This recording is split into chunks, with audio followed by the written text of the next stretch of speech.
We will be reading local news from around the Southwest Missouri area, Monday through Friday, 10 a.m. to 12 p.m. on YouTube, KSMU, and on the Audio Reader Network at Kansas University.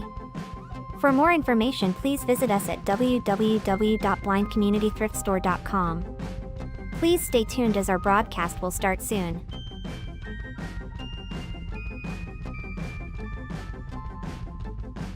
Please remember to like, comment, and subscribe on our YouTube channel now. At Blind Community Thrift Store on YouTube, and more info about this radio reading service, Navalins, and the Blind Community Thrift Store at www.blindcommunitythriftstore.com. The Blind Community Thrift Store radio reading service will begin shortly.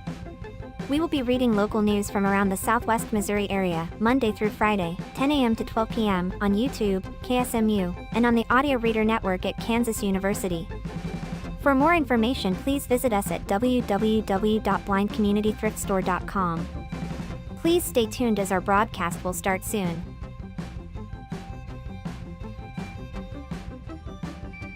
Please remember to like, comment, and subscribe on our YouTube channel now. At Blind Community Thrift Store on YouTube, and more info about this radio reading service, Navalins, and the Blind Community Thrift Store at www.blindcommunitythriftstore.com. The Blind Community Thrift Store radio reading service will begin shortly.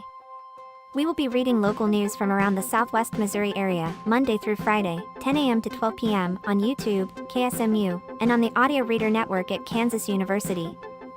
For more information, please visit us at www.blindcommunitythriftstore.com. Please stay tuned as our broadcast will start soon.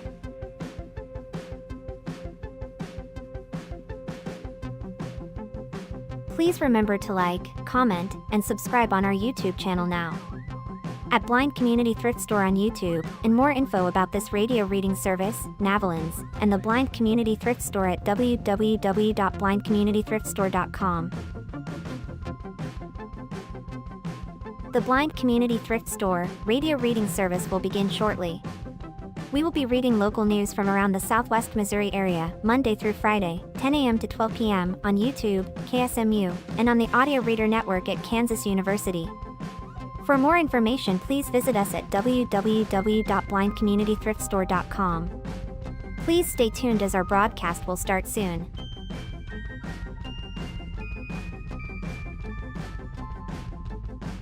Please remember to like, comment, and subscribe on our YouTube channel now. At Blind Community Thrift Store on YouTube, and more info about this radio reading service, Navalins, and the Blind Community Thrift Store at www.blindcommunitythriftstore.com. The Blind Community Thrift Store radio reading service will begin shortly.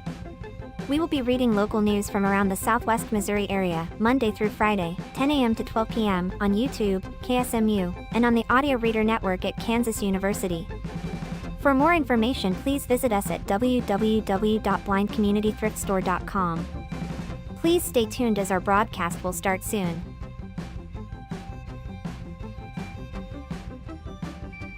Please remember to like, comment, and subscribe on our YouTube channel now. At Blind Community Thrift Store on YouTube, and more info about this radio reading service, Navalins, and the Blind Community Thrift Store at www.blindcommunitythriftstore.com. The Blind Community Thrift Store radio reading service will begin shortly. We will be reading local news from around the Southwest Missouri area, Monday through Friday, 10 a.m. to 12 p.m. on YouTube, KSMU, and on the Audio Reader Network at Kansas University.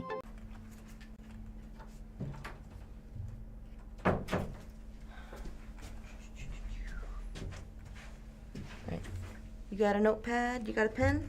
Yeah. Here you go. And then we're going to want to turn off our phone. I know.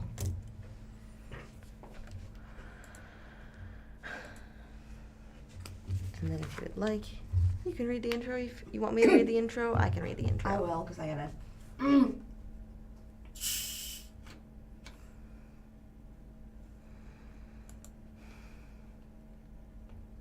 The time is 10 a.m. Do you want me to read it? You want me? Yeah, you do it. Thank you for tuning in to the Blind Community Thrift Store radio reading service. My name is Savannah, and I'm here with Madison. Hello. We invite you to listen to our broadcast both live and on demand. Our live sessions are available on the Blind Community Thrift Store YouTube channel, Monday to Friday, between 10 a.m. and 12 p.m. each week. Additionally, you can access on-demand content through the Audio Reader Network, which offers a wide range of audio materials for the visually impaired community. To explore content from the Audio Reader Network, please visit www.reader.ku.edu. The site provides details about accessing content via Amazon Alexa, Audio Reader, Network mobile app, Whoever's just sneezed. Sorry. and information on receiving a radio to listen to the broadcast by KSMU Radio. All broadcasts are played over KSMU subcarrier airwaves at 67 kilohertz on 91.1 from 3 p.m. to 5 p.m. Monday through Friday. Contact Audio Reader Network for information on receiving a pre-programmed radio. Would you like to read your first article? Let's see, where is it? Oh, there it is. I'm going to be reading the first article. It's by SBJ Magazine. Springfield Business Journal. Springfield Business Journal, because Daily Citizen is a magazine, right? I don't know. Do you want to read the article title? Or, starting over, SBJ, The Springfield Business Journal? SBJ, Springfield Business Journal. Mm-hmm. Sorry, they just both look similar. It's okay. It's okay. It shows off, it starts off with a picture of a huge empty room and a bunch of wood structures along with three men. Three volunteers. Three volunteers at the building for the Habitat for Humanity. Do you want to read the title for the article to give them some context? I got it. Habitat for Humanity building house frame inside Oasis for a event. That's what the picture is. It's crews putting starting touches on the house framework at Oasis Hotel and Convention Center during the morning of March 4th. This is by Jeff Pickle. Editor's note, last edited March 4th of 2026 at 12:35 p.m. Editor's note, the headline has been corrected. Starting off, this week's Tool, Belts, and Bow Ties fundraiser for Habitat for Humanity of Springfield, Missouri Incorporated will have a unique offering, a full-scale residential home frame built inside of the Oasis Hotel and Convention Center. Volunteer crews this morning started building the home's frame in time for the fundraising event tomorrow evening.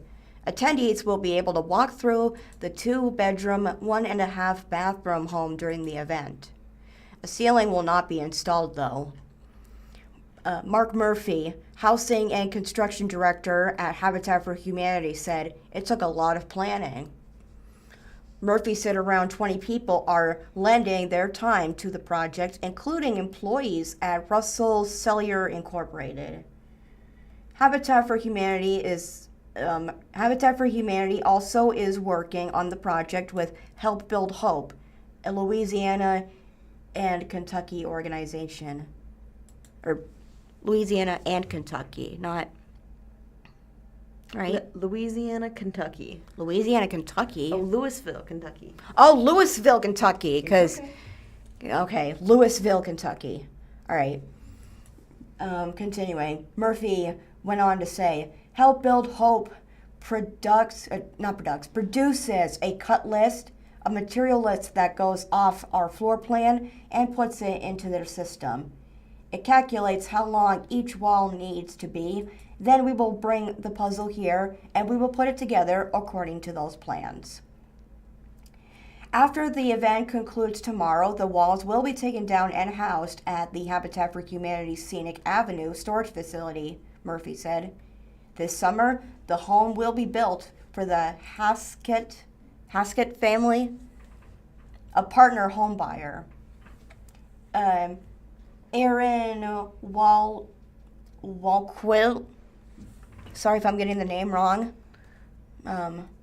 Walquist? Aaron Walquist, Director of Marketing and Communications at Habitat for Humanity, says the home in Legacy Trails would cost about $16,000. Gesundheit. Funding comes from the Habitat for Humanity Restore as well as fundraising and donations, he said. Murphy also said the project is emblematic, of the nonprofit's mission. He says it's time to show people who can attend our event, our sponsors, what Habitat is really all about, and it's about providing safe, decent, and affordable housing for families. And that's it for that article. All right. From the Springfield Daily Citizen, budget cuts force closure of Christian County Recycling Center. The recycling center was Christian County's only facility that provided free recycling services for all residents. Written by Zoe McIntyre. The article starts with an outside photo of the Christian County Recycling Center currently. Photo by Zoe McIntyre. The Christian County Recycling Center ceased operations on March 1st. Presiding Commissioner Lynn Morris said the county isn't working on an increasingly tight budget as sales tax revenue is not keeping pace with expenses for the county services. Nobody's happy on the county level about stopping the recycling plant. It's the last thing we want to do to cut services, Morris said. It's not a good thing, but it's what we had to do, and I'm afraid that there will be more things like this.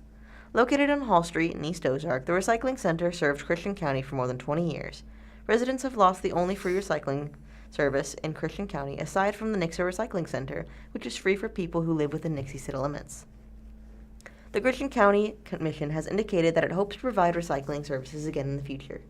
We are very aware that the closure of our facility creates a void in terms of locations where our citizens can recycle, Western Commissioner Johnny Williams said in a statement on the Recycling Center's webpage.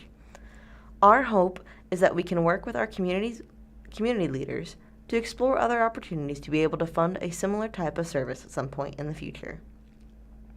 In November, Christian County voters resoundingly rejected a proposed use tax that county leaders hoped would offset recent budgetary challenges caused by slumping sales tax revenue. Since then, the county has begun cutting some services and letting go of at least 2 employees. How can I recycle? Springfield Recycling Center on Lone Pine Avenue and Franklin Avenue, free for all residents of Springfield and the surrounding communities to use. I had to turn off my notifications, that's all. Sorry, continue. It's okay. Springfield Recycling Center on Lone Pine Avenue and Franklin Avenue, free for all residents of Springfield and the surrounding communities to use. Donations are encouraged. No proof of residence is required.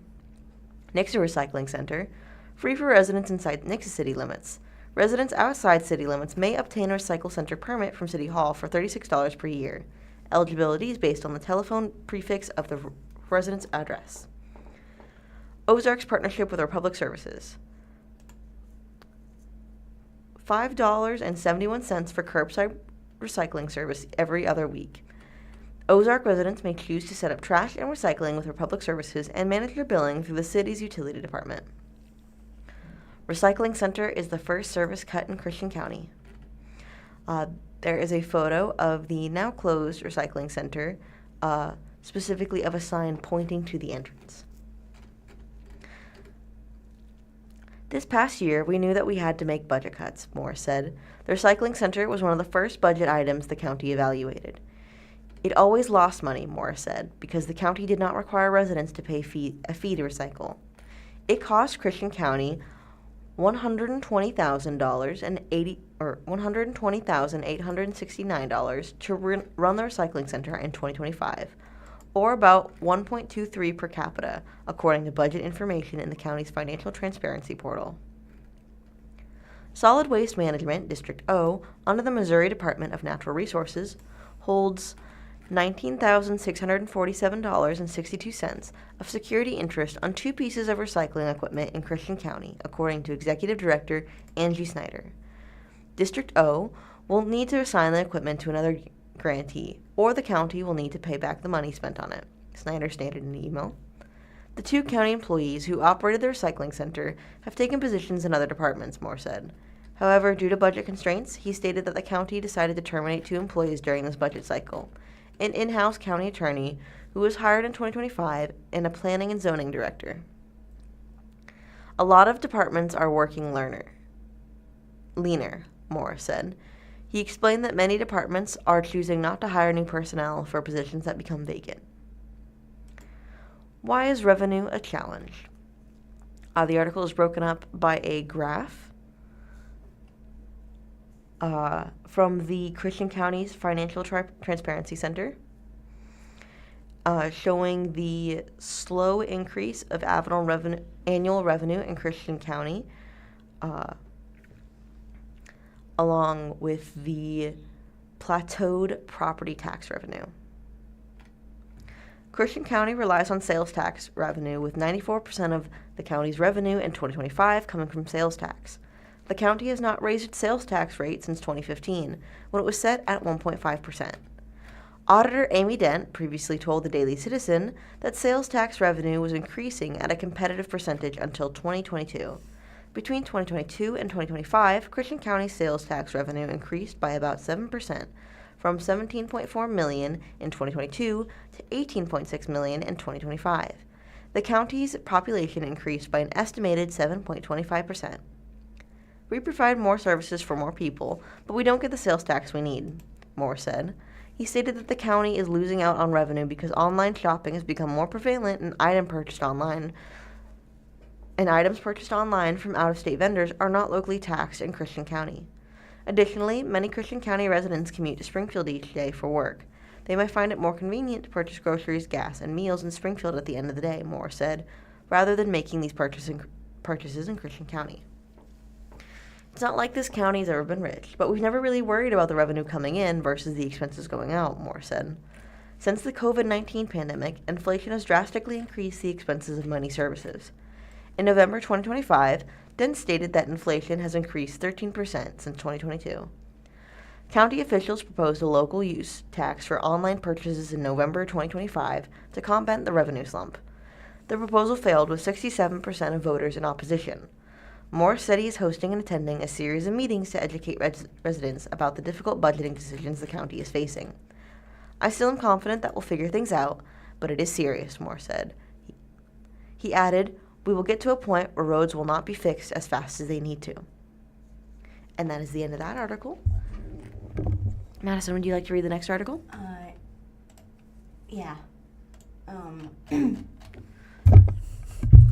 Next article is by checkaday.com. And today is Cinco de Marzo. First off, it's been observed annually on March 5th since 2007 and was founded by Carlos Fantastico on March 5th of 2007 and Lady Lee, or is it Le? L-E? Lady Olay. On March 5th of 2007 as well. Let's see. Cinco de Marzo marks the beginning of the season to train the liver for St. Patrick's Day, a holiday known for drinking that is just 12 days away. Cinco de Marzo is a drinking day for those who don't often drink and want to be prepared for the upcoming holiday. Like I said before, in 2007, the creators of the holiday, who go by the names Lady Ole and Carlos Fantastico, heard a friend was coming to visit during St. Patrick's Day, and although not tattletalers, is that supposed to be? Teetotalers. Okay. They rarely drank, and they knew they had to prepare themselves for the drinking that was to come. They started drinking their liver.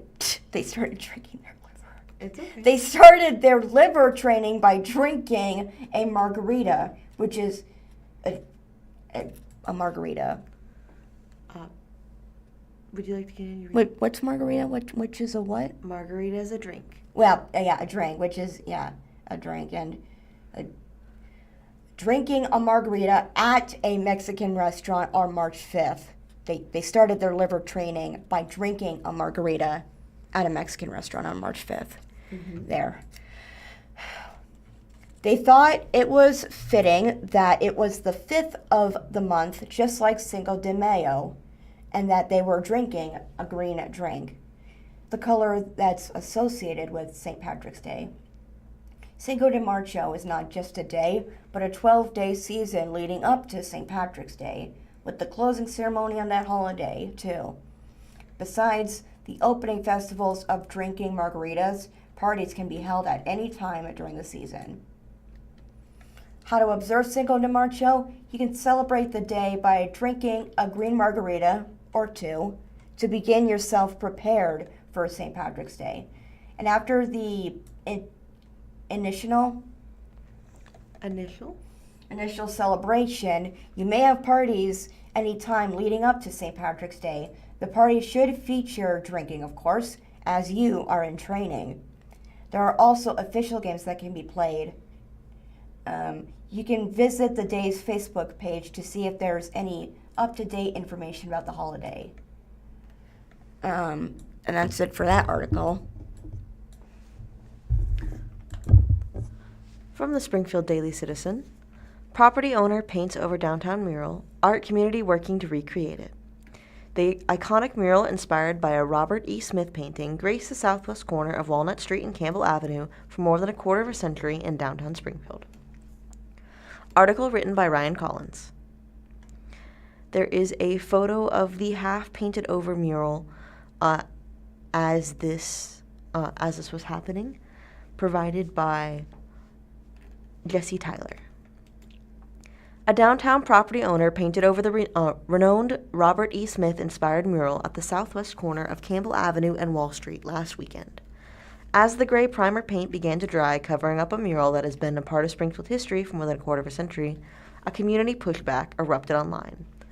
Streams of comments came from Springfieldians who remembered the mural fondly and felt a piece of Springfield history was lost. This is a heartbreaking reminder that we don't actively celebrate and preserve, we stand to lose, Jesse Tyler, owner of SGFCO, who was responsible for posting the first pictures of the mural cover-up on social media, said in a Facebook post February 27th. The business housed in the property, Lumi Candle Bar, said it had no prior knowledge that the mural would be covered.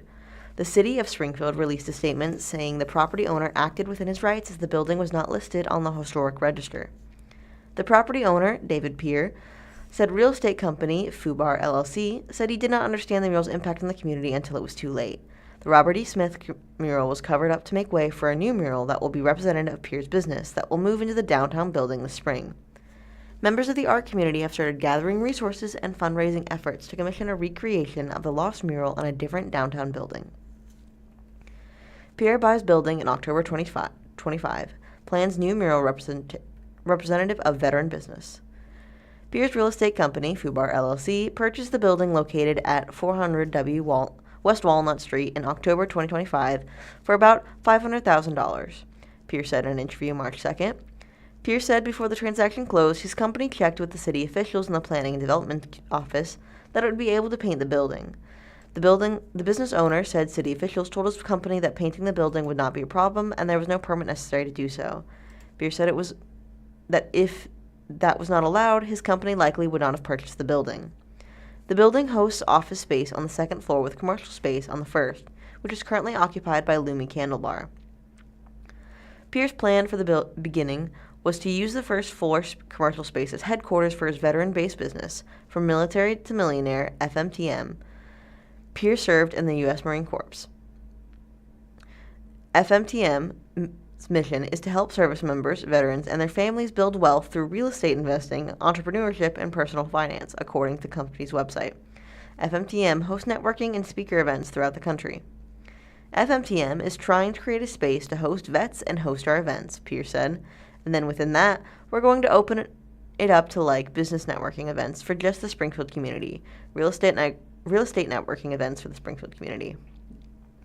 The veteran-based company will move into the downtown building in May. Unfortunately, Pierce said that means he had to make the tough decision to not renew Lume's lease, which concludes at the end of April. On March 3rd, Lume announced on Facebook that the company would permanently close its Springfield store at the end of April after the business was denied a lease renewal. When our building was purchased, we anticipated possibly changes at lease renewal. What we did not expect was that we would not be given the option to renew. While we were provided the proper 90-day notice, it came as a surprise and causes us to reassess all of our options and future plans, the candle company said in the post. With heavy hearts, we have made the decision to permanently close our Springfield location at the end of April. Sketches of Springfield history will be replaced by bald eagle and American flag. There is a new photo of where the mural used to be. It is covered with black paint. The move into the downtown building will cement FMTM in Springfield, and Pierre wanted the property to reflect the company's mission. The business owner had commissioned a well-known artist, Austin Sepulveda, who is based in Texas, for a patriotic-themed mural. Pierre said to expect a bald eagle and American flag, along with other nods to military life, to make up the new mural. The business owner said he had already spent $50,000 to commission the new mural, which should be installed in April. It's going to be a big bald eagle-centric 250th anniversary of the United States, some American flag in the background, Pierce said. Just patriotic, like we're pointing a flag for veterans and making a mark. 250? Mm-hmm. While Pierce said he understands covering up the mural struck a chord in the community, some of the responses have been off-putting. Some residents sent his business private messages saying he was a disgrace and should leave the community.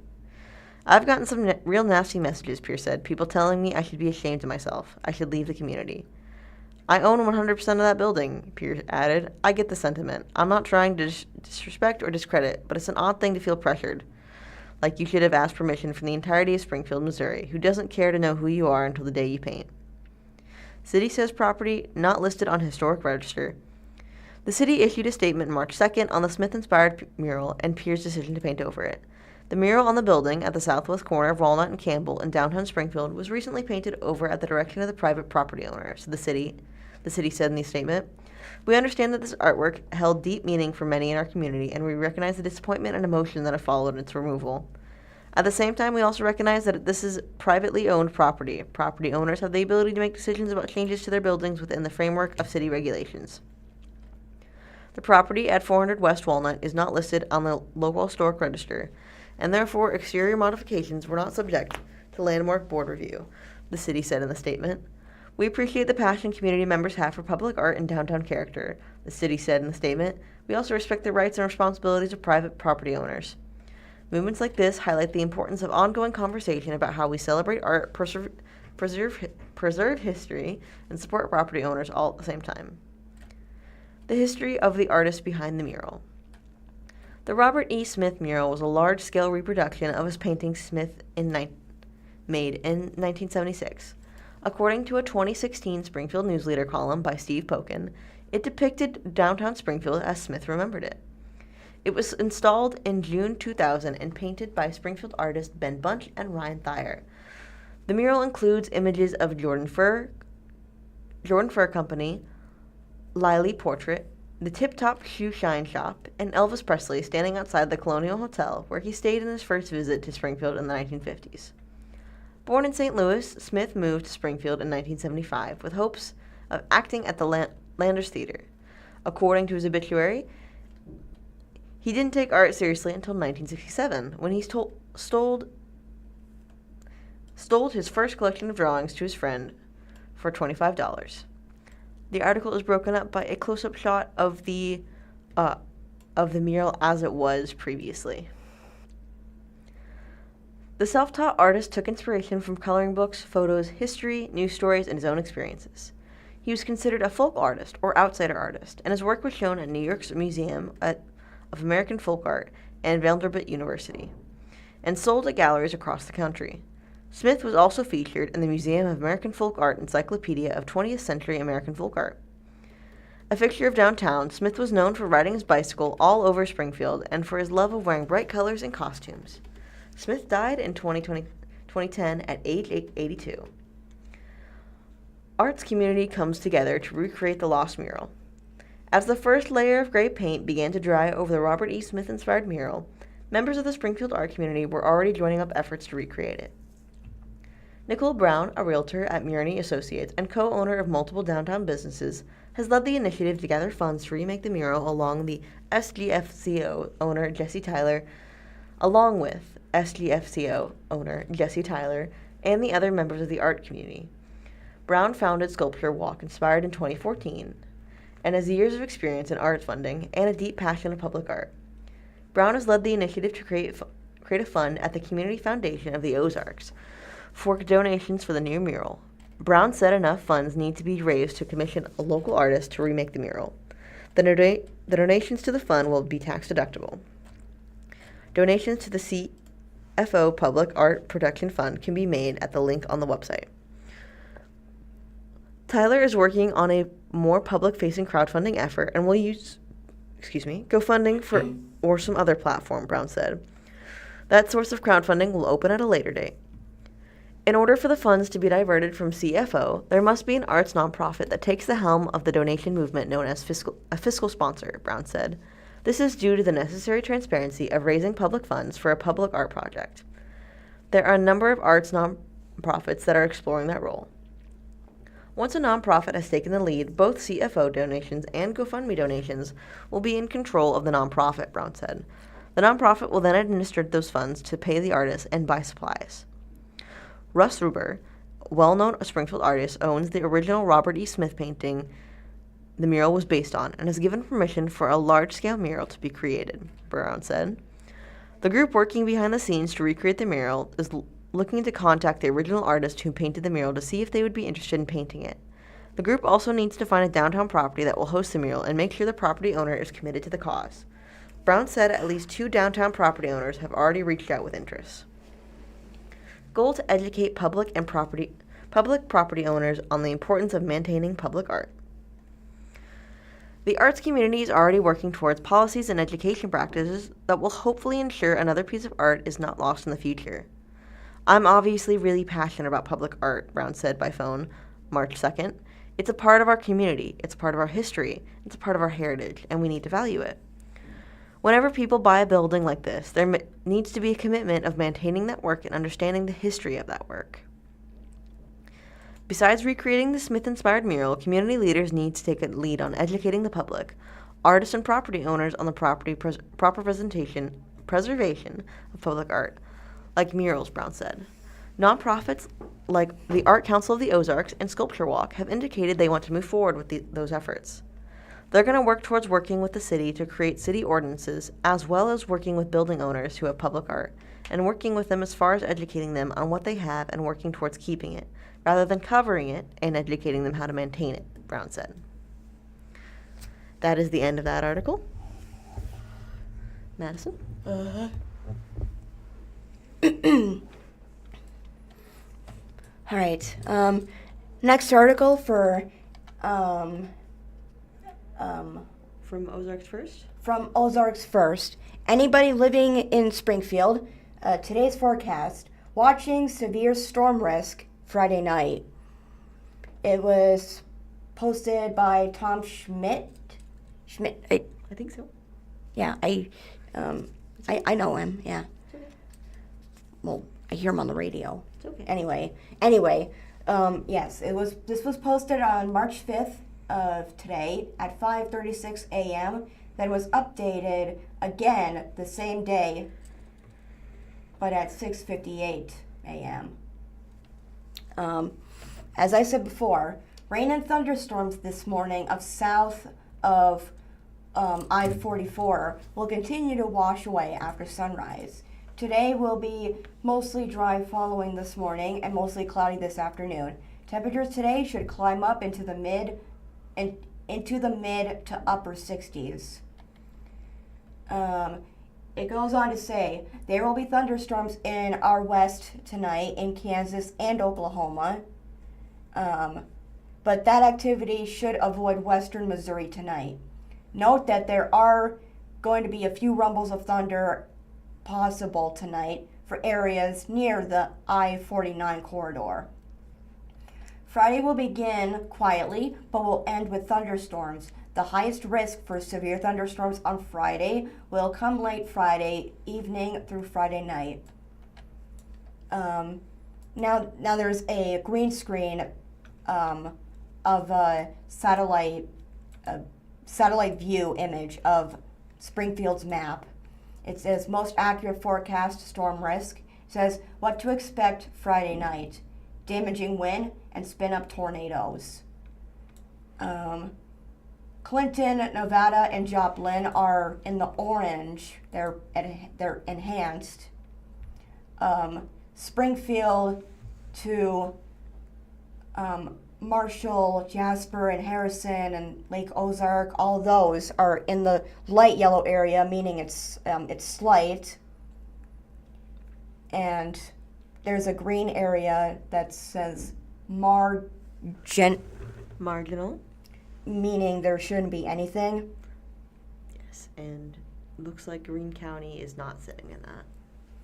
Right, because orange is basically like, Yes. So anybody living in Joplin or Nevada or Clinton, Tulsa, be prepared for the weather. I mean, everybody should be prepared, but anybody. Yeah, would you like to continue reading? Sorry. Continuing, a few Marginally? severe thunderstorms may fire into the mid to late afternoon on Friday ahead of the main risk on Friday night. Any thunderstorms in the afternoon will be capable of, some hail. That's okay. Some hail and wind, but coverage should be isolated if anything develops then.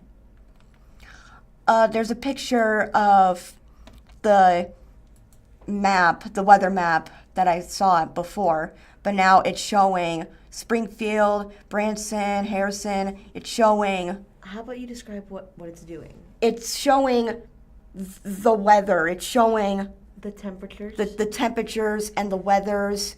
So as I can see, Springfield is in 77 and it's partly cloudy-ish. Instead of describing each one, because that would take too much time, Yeah. the entirety of Greene County is in the upper 70s, with most of it being cloudy. Isolated afternoon. That's what it says on the screen. A line of thunderstorms is expected to develop in East Kansas and East Oklahoma and enter the Ozarks Friday night. This is a classic squall line? Mm-hmm. Squall line set up in Missouri and Arkansas. Damaging wind will be the favored risk with this thunderstorm line on Friday night. And as we often see in the Ozarks, there is a risk for weak, brief spin-up tornadoes within this line, which is something we'll be watching out for. There's a 3-panel picture next to the description. It says, most accurate forecast tornado risk. It seems that, I can't quite see it. That would be Joplin, right? Yes. So Joplin will get the more riskier tornadoes. And Springfield we are going to be in the risky winds, right? Mm-hmm. Sorry about that, guys. It's hard to see okay. because I can't zoom in. It's okay. But let's see.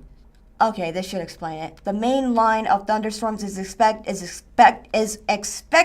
Okay. It's expected to move into areas west of Highway 65 between 10 p.m. Friday night and 1 a.m. Saturday morning. It's okay. Sorry. Storms can be expected near the Highway 65 corridor from midnight to 3 a.m. Saturday morning. Timing for storms for areas between Highway 65 and Highway 63 is between 2 a.m. and 5 a.m. Saturday morning, and after 5 a.m. for areas east of Highway 63. There's another picture, the storm timeline. And as I can see, it seems after 5 a.m., things will seem to pick up a bit because it's in the red. Mm-hmm. But 10 p.m. to 1 a.m., where Joplin and Nevada and Stockton is, mm-hmm. It seems that's when the weather will be at the least. Yes. It'll be the least active between 10 p.m. and 1 a.m. But after 5 a.m., that's when it picks up. Yes. Would you like to continue reading?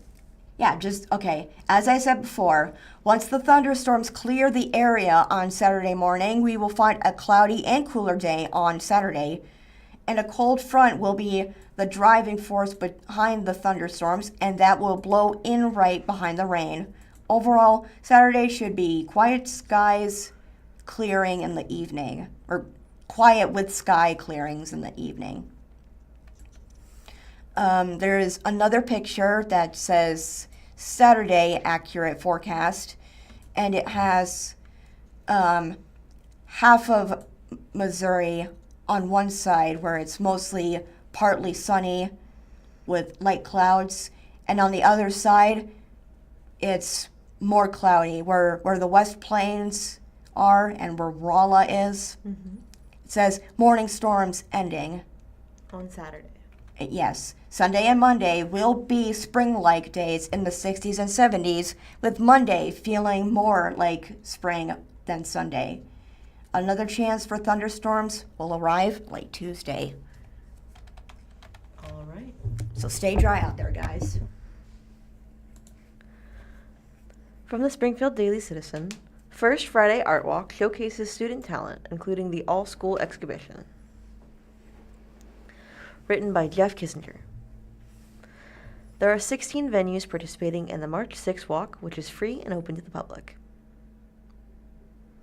The article first depicts Pickles the Puffin as it greets visitors at the Springfield Art Museum's all-school exhibition on display from February 27th to April 5th at the Missouri State University's Brick City Gallery.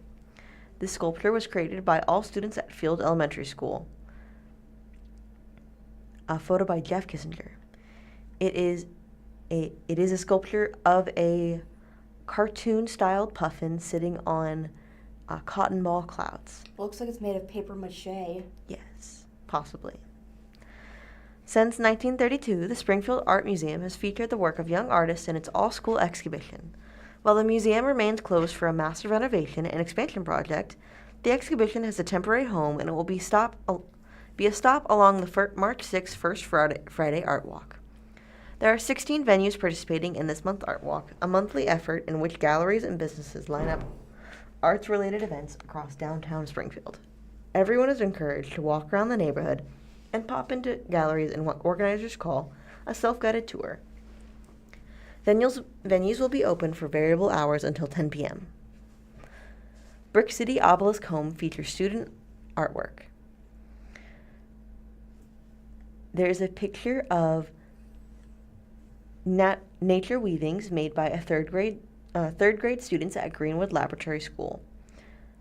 These are also a part of the Art Museum's annual all-school exhibition.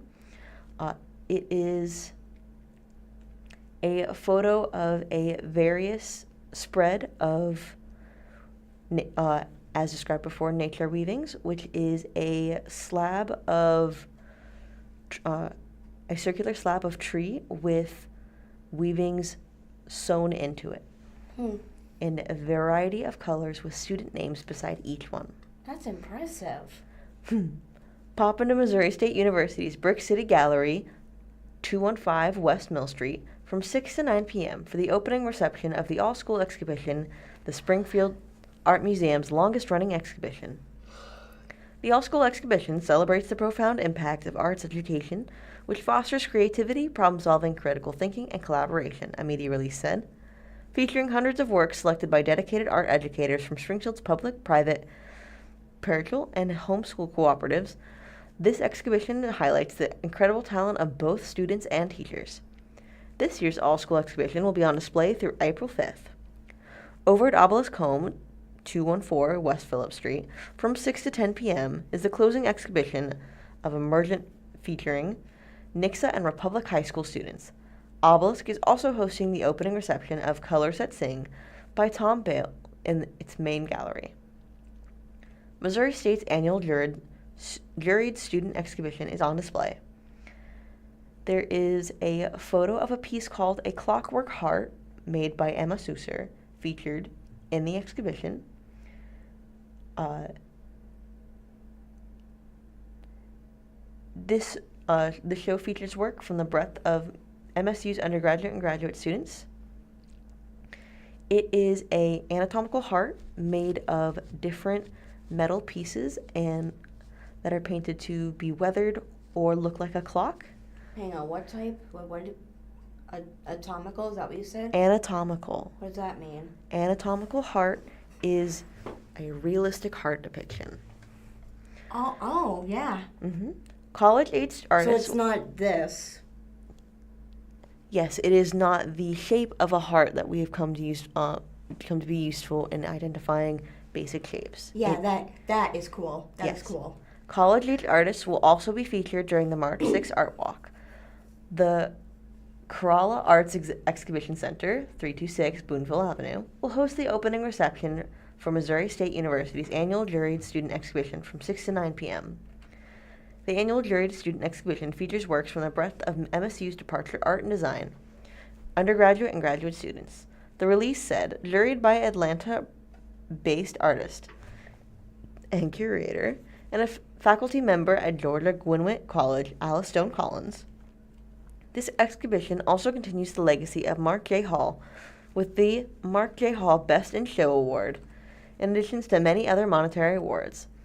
Missouri State's annual juried student exhibition will be on display at the Corral Arts Exhibition Center through April 10th. Missouri State student Emma George, meanwhile, is the featured artist at J.L. Long Traders, 318 West Walnut Street. George is a 5-year practicing artist currently working on her bachelor's and master's degree in art education. Her work mostly consists of deep, detailed charcoal drawings, particularly still life, as well as oil paintings and ceramics, the release said. Her goal as an artist is to show how important art is for societal impact.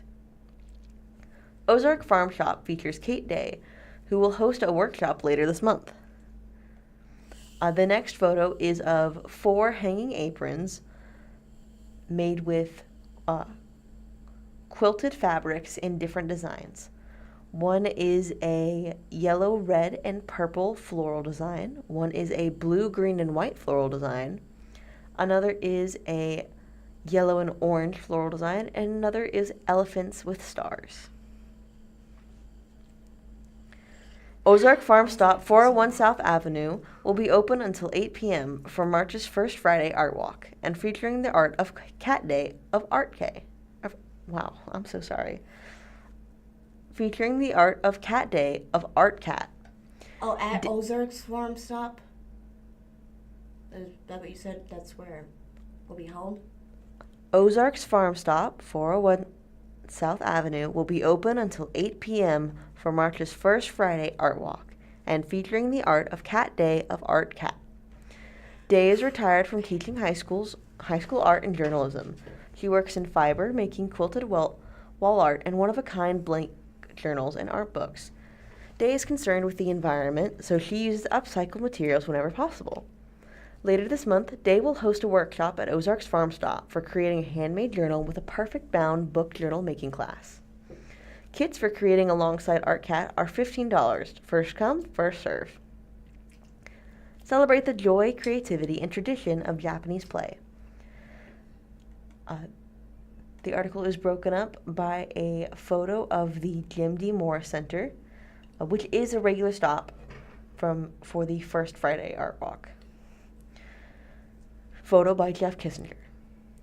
Join Missouri State University's international programs from 5 to 7 p.m. at the Jim D. Morris Center, 301 South Jefferson Avenue, and be a part of and I do apologize if I butcher this, Wasabi no Michi, the path of play. Wasabi no Michi celebrates the joy, creativity, and tradition of Japanese play.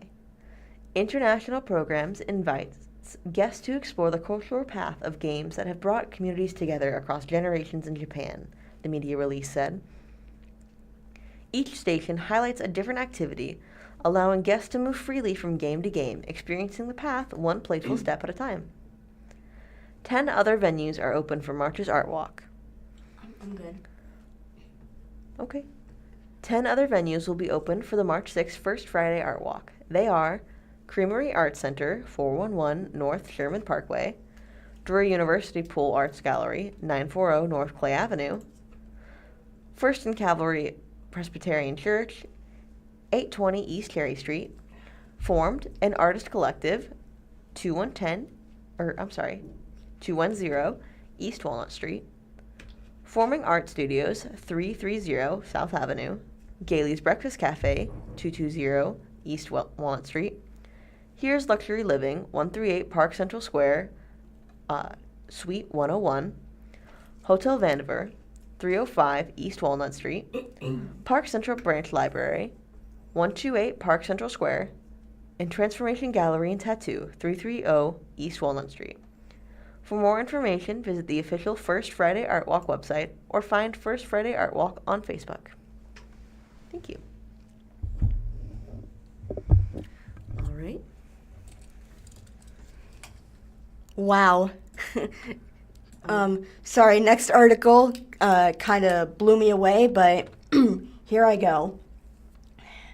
From the Good News Network, this is by Andy Corble. Corble? Okay. All right. Researchers trained bacteria to consume tumors from the inside out. Awesome.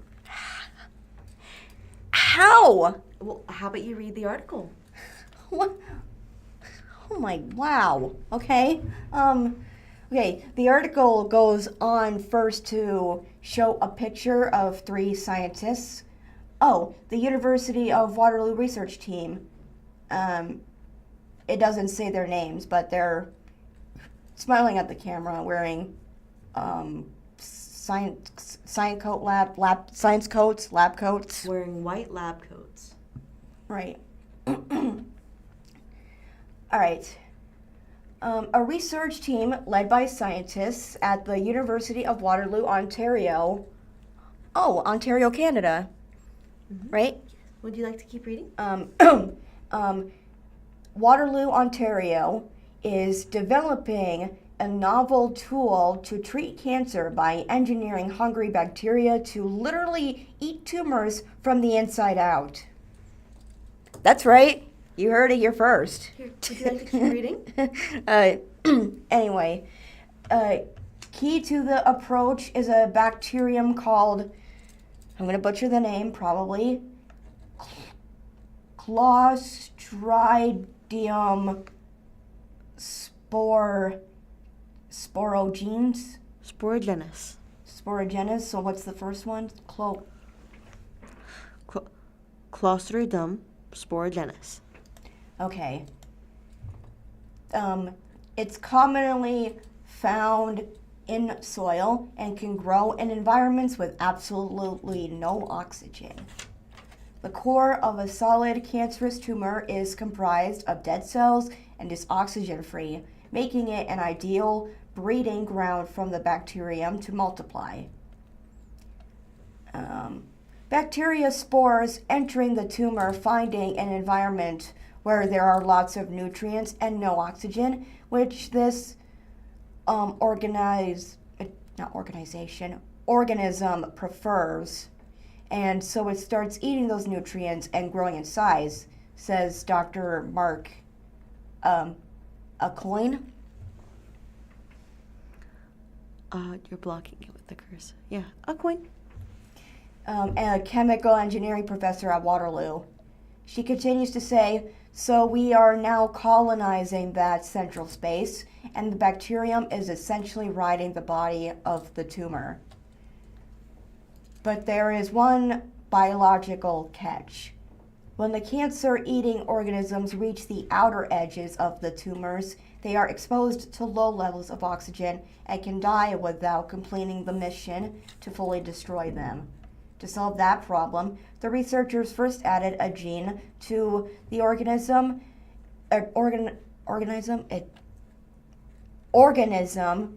from a related bacterium that can better tolerate oxygen, enabling it to live longer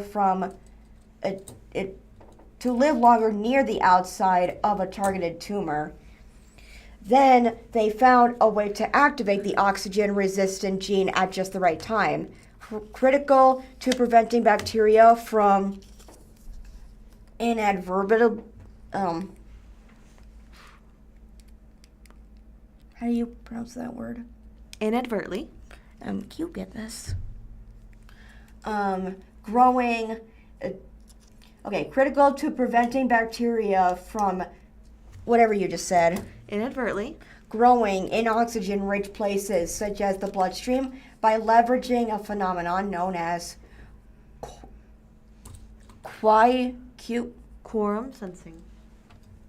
In simple terms, whatever you just said. Quorum sensing Involves chemical signals released by bacteria. Only when many bacteria have grown in a tumor is the signal strong enough to turn on the oxygen-resistant gene, ensuring it doesn't happen too soon. In a previous study, researchers demonstrated that Clostridium sporogenes can be modified to tolerate oxygen. In a follow study up, they tested their I am really sorry. It's okay. Quorum sensing System by making bacteria produce a green fluorescent protein. Researchers now plan to combine the oxygen-resistant gene and the quorum sensing. You got it.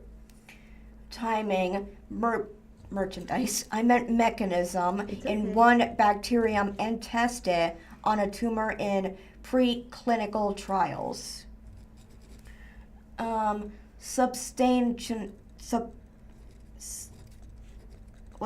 What's that word?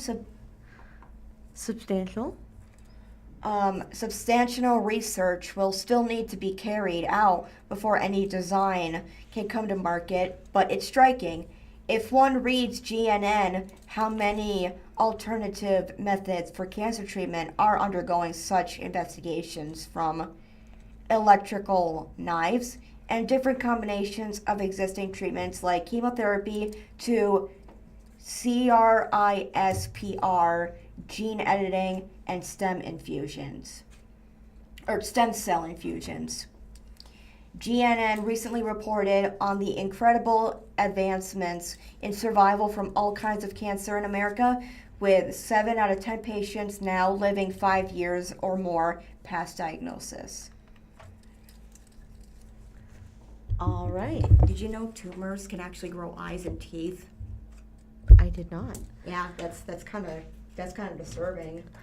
All right. But that's pretty cool that they did that. Yes. From the Springfield News-Leader,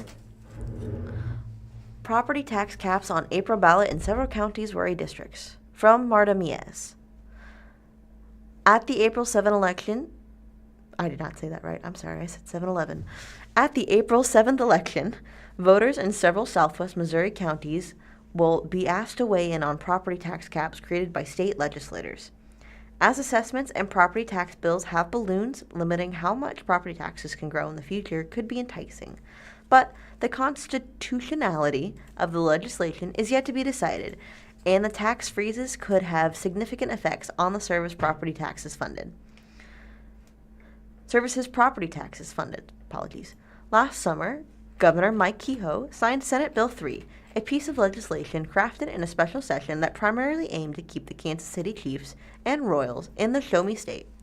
To win the necessary votes, the bill also included provisions to either freeze or cap real estate tax bills in most Missouri counties outside major metro areas. Despite multiple lawsuits filed questioning the constitutionality of the legislation, a Cole County Circuit judge denied a motion for summary judgment. That means that before a court decision is made, voters in 97 counties will vote whether to approve or reject the proposed caps.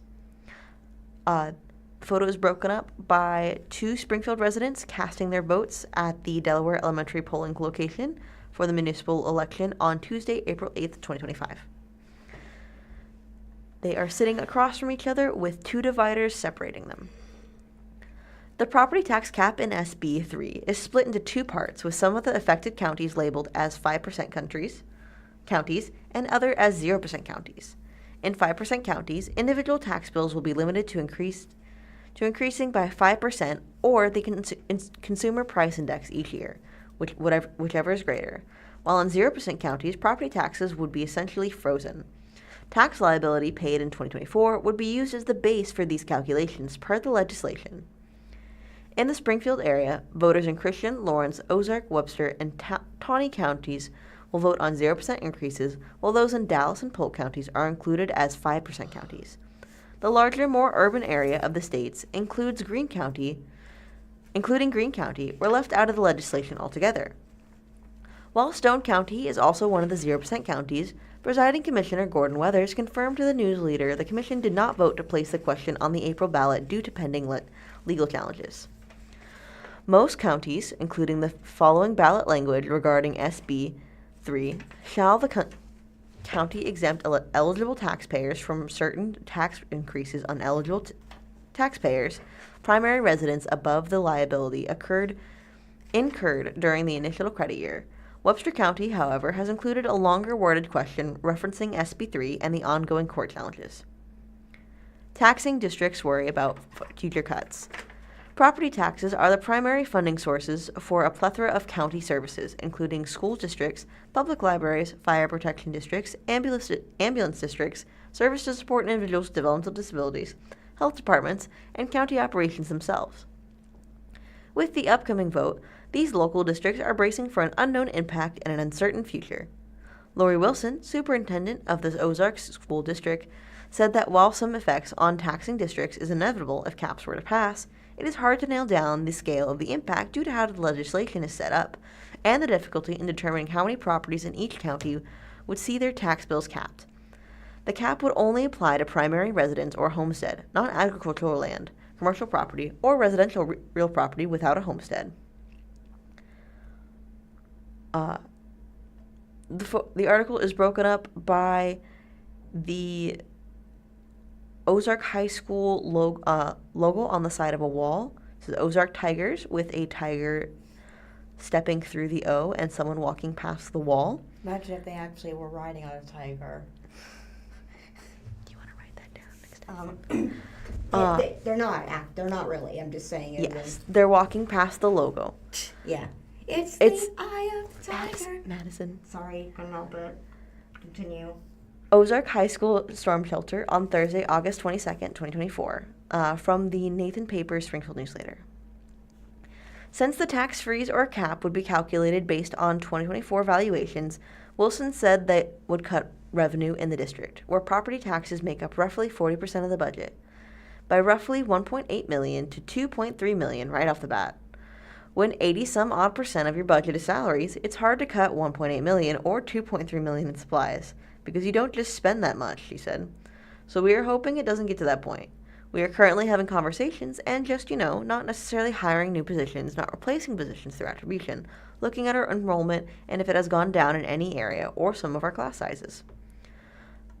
Ozark Fire Chief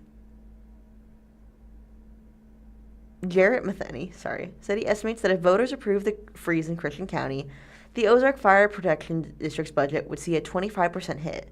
For the fire district, staffing is also a primary concern if the district begins to see diminishing funds. The fire department includes 40 staff members, though it is in the process of filing 7 vacancies.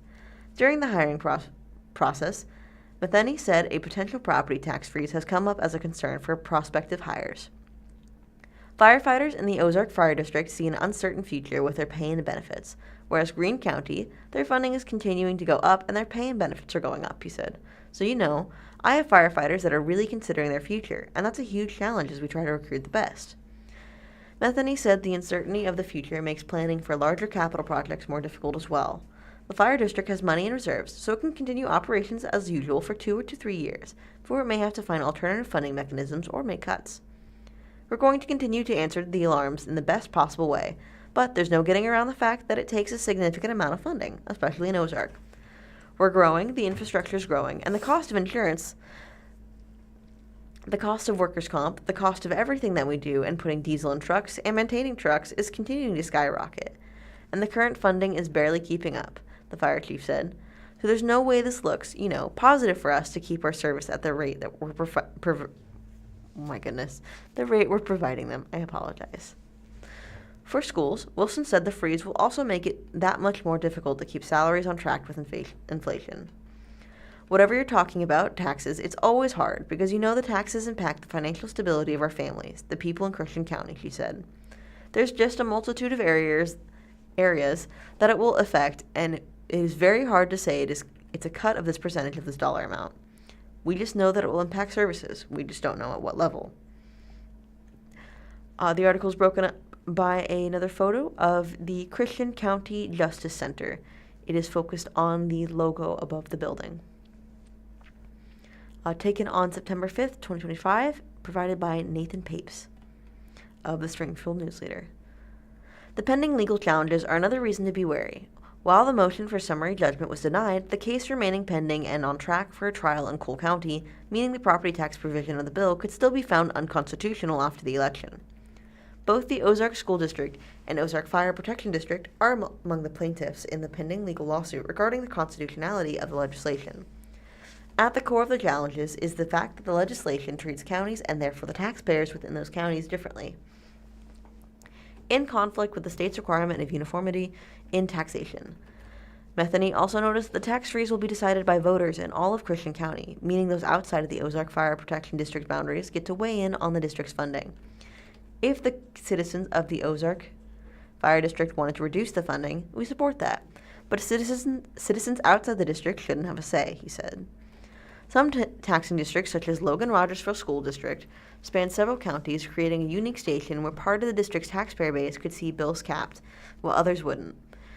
Superintendent Rocky Valentine said in Logan-Rogersville's case, if both Christian and Webster counties opt to freeze property taxes, those within the district's boundaries in Greene County, where appraised values would continue to rise, and those not impacted by the tax freeze could see a higher burden of the current debt services. If any of the SB 3 caps go into effect, it would impact how the district manages future growth, he said. Representatives of the tax district who spoke to the News-Leader said they don't want to scare voters and simply seek to educate constituents before the election about the potential effect the property tax measures have on services. Metheny said the Ozark Fire Department has and will continue to operate within its means and be good stewards of tax dollars, regardless of what voters decide. Legal uncertainty, potential for growth changes. With the legal challenge pending and constitutionality questions lingering, Cole Ariola Carr, managing director of Missouri Special Districts Association, said voting will have consequences regardless. If the law is found to have no standing after the election, voters will be confused and trust in local government will be eroded, further straining the relationships between communities and special districts. Although several lawmakers, including local Senator Mike Moon, have said they believe the law will be found unconstitutional. Arola Carr said taxing districts still must operate under the current law until told otherwise. That can be particularly concerning if a legal decision stretches past the fall. When taxing districts set their levies, we're all just operating on the leading assumption that this is going to get tossed out, he said, but we can't actually operate that way when it comes down to putting numbers on paper for local governments. Arola Carr and the Special Districts Association at large have stepped up efforts to educate lawmakers and community members alike on the role districts play in communities and the need to preserve those services. He said on average, 12 cents on the dollar of property taxes go to special districts. There is a photo of a for sale sign from Sunshine Realtors in front of a house on Tuesday, March 15th, 2022. Missouri is not alone in seeking to address higher property tax bills, as values of homes have continued to climb amid the nationwide housing crisis and steady inflation in the aftermath of the COVID-19 pandemic. But Rita Jefferson, local analyst at the Institute of Taxation and Economic Policy, said this approach fails to get to the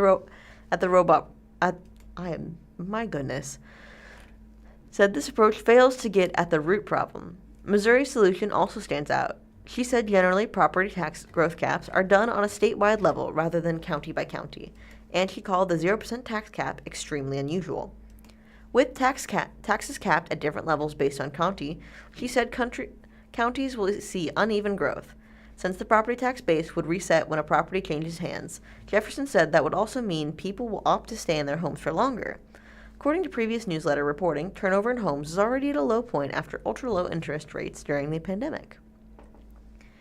If you just cap growth and how much your assessed value can grow, all you're actually doing is advising people to stay in their homes for even longer. That makes the property market that much more difficult to actually get into. It makes it that much harder to convince somebody to sell, she said. Reduced mobility and fewer home transactions will only make homes more expensive and supercharge the home affordability problem, Jefferson noted. While the biggest crunch in rising costs and higher taxes is felt by lower and mid-income families, she said capping tax growth can lead to very uneven growth in the wealth of property owners as well. Oftentimes, the homes that grow in value the fastest, the homes that appreciate in value the fastest, are the most expensive ones, Jefferson said, and so it actually ends up being that the wealthiest homeowners are the people who get the biggest tax cut of all. She said property taxes are often a big concern for property owners because they come in one bill at the end of the year. In actuality, it's really fundamentally like a much, much, much smaller share of your income than your federal income taxes, much smaller share of your income than perhaps all of the added up sales taxes you pay on a daily basis, Jefferson said. I don't want to say it's not onerous on people, but I want people to think critically about how much you are actually willing to pay to keep your local government going. If property tax caps are approved and ruled legal, it will add new considerations in consumer decisions. Jefferson does not anticipate a mass exodus from counties like Greene, where property taxes are not capped. Some people could choose surrounding bedroom communities in Christian County instead. But also, she said, if county services become less stable or struggle with underfunding, that could draw more people to no-cap counties with those issues do not exist. The SB 3 tax caps would not impact senior tax freezes that were adopted in counties starting in 2024 under Senate Bill 190. This program would continue, with eligible seniors continuing to have their property taxes frozen, regardless of the April 7th outcome or constitutionality of the law. However, when counties enact SB 190, they face logistical challenges and require additional hiring, at least in Greene County, to process all applications. Since SB 3 would essentially expand the program county-wide in certain counties, it could potentially create further headaches for county employees and office holders. In an FAQ page on the SB 3 question, Vernon County indicated the county would need to modify its software system and develop processes that would calculate the tax credit for 2027. Several new pieces of legislation have been introduced in Jefferson City. The session focused on property taxes, including bills that would exclude new construction, move special district elections, change assessments, or eliminate property taxes on personal property altogether. And that is the end of that article. Very sorry, that was much longer than I thought. No, it's all right.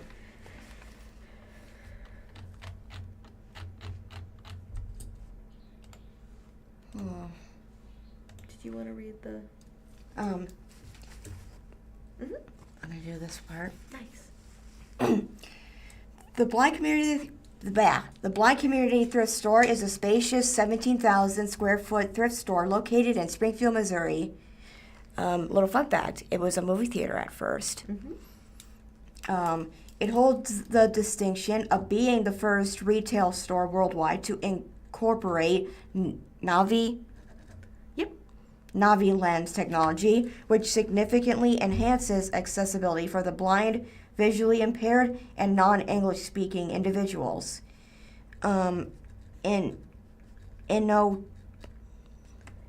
Innovative. This innovative system enables customers to navigate and shop with minimal assistance fostering independence and confidence. The store operates as a nonprofit organization dedicated to generating funds that support the provision of adaptive technology and training for the blind and visual impaired community, often at little to no cost. Visitors can learn more about the organization and access its services by visiting the store in person at 2713 North Kansas Expressway, Missouri, 2713 North Kansas Expressway at Springfield, Missouri, or by exploring the website at www.blindcommunitythriftstore.com. This website offers comprehensive information about the store's mission, services, and opportunities for the community involvement, as well as details about the free store available to residents in the Springfield area.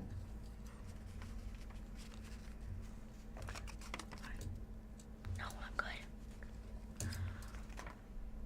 good. It's just hard to look for an article when you don't know what you're looking It's for. okay. We have a couple articles saved right here. What about this one? Oh, that's a good one to start with. All right. First article from 4-1 magazine. Quite ironically, the title for this is The Story Behind the 417 Female. And it goes, Dr. Allie? Dr. Allie Schemer. She's bringing refreshing candor and clarity to the conversation about women's health through her pelvic floor physical therapy practice, and she's titled The 417 Female. This was by Katie Sinclair. There you go. There's a 2-panel photo of Allie Schemer? on the left and Lydia Holland on the right. These two women are helping making other women's health a less taboo topic. Mad respect. Yeah. And this photo was taken by Michaela Capri. Photography. Yeah.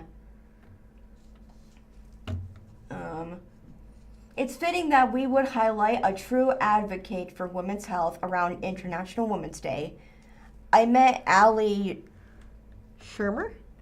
in 2017 through a group fitness class, and over the years, I have had a front row seat to watch Schemer? Shermer. There you go. It's just not a name I hear every day. It's okay. Okay.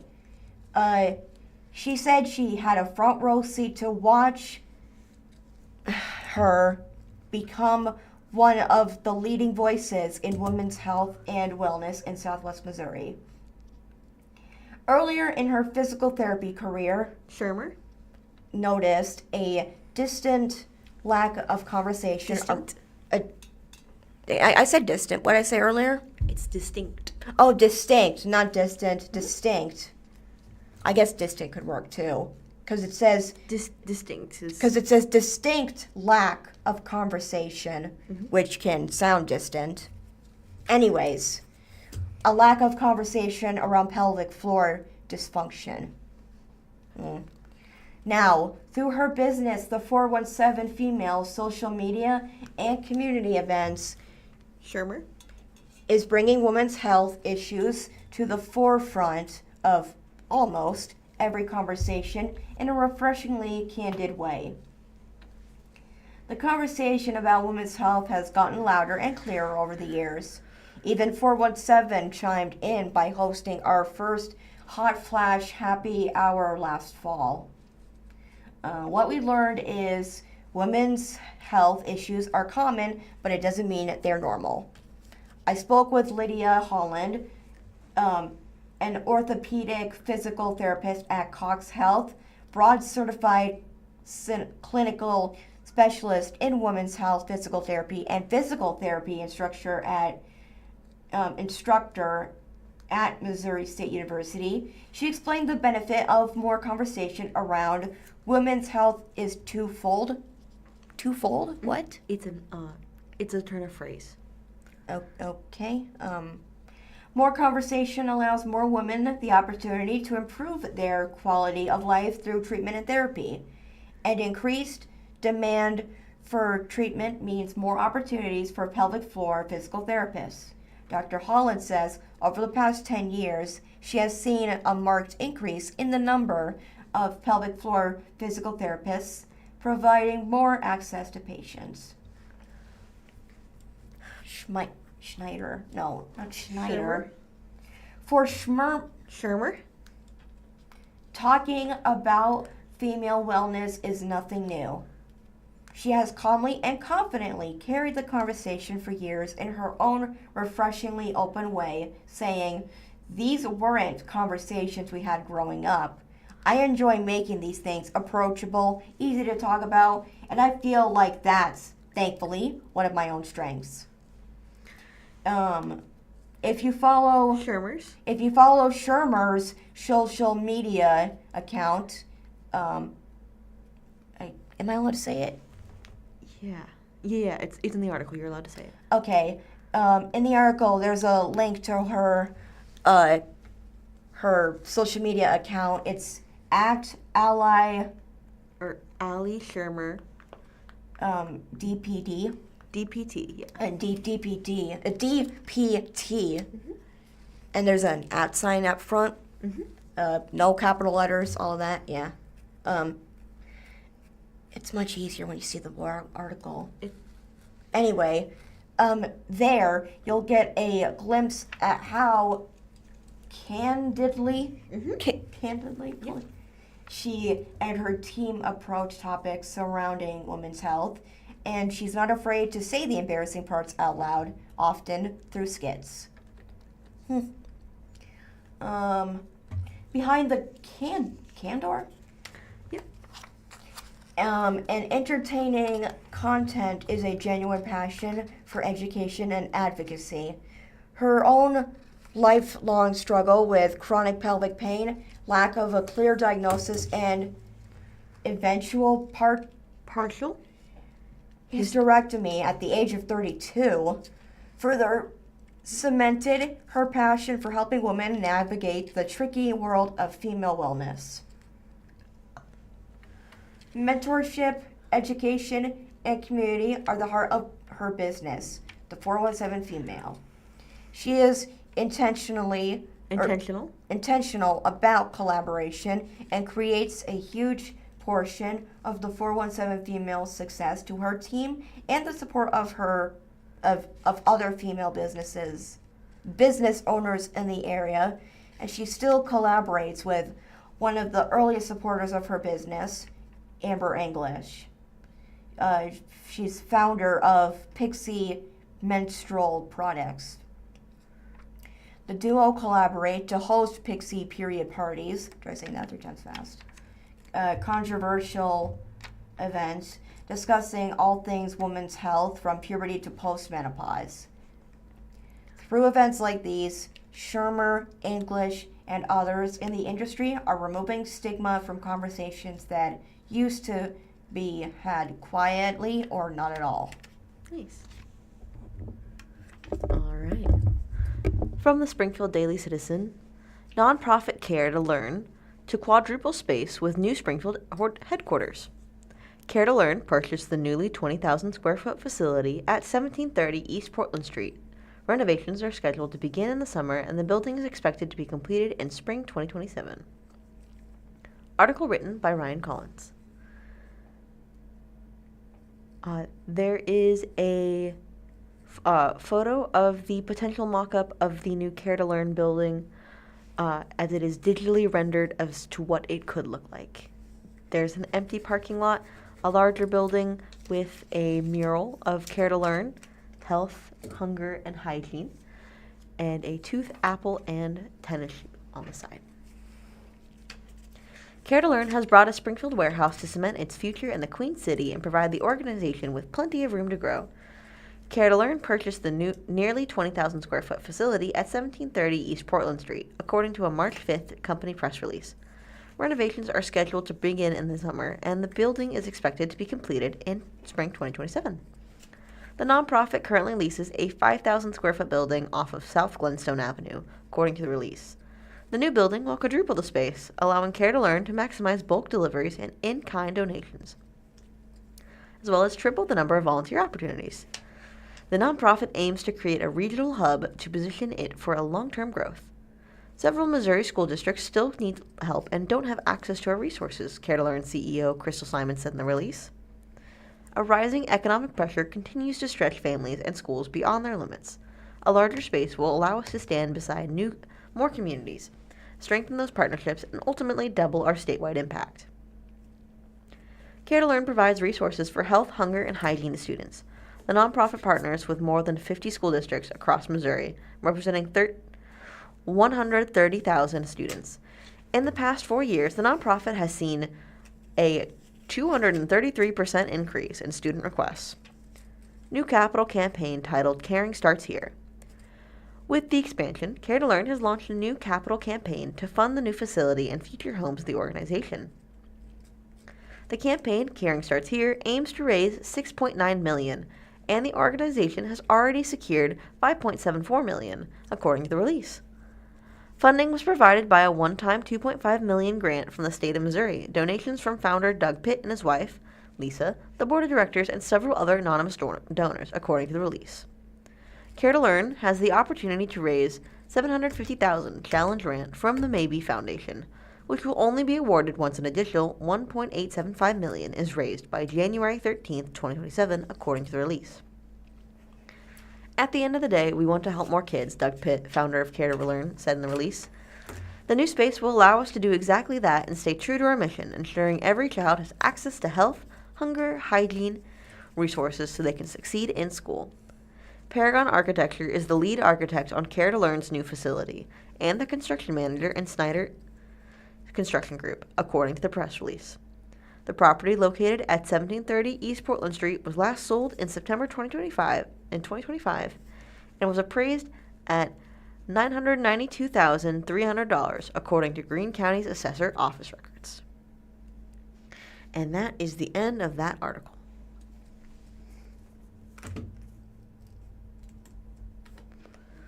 Would you like to read the next one, Madison? Mm-hmm.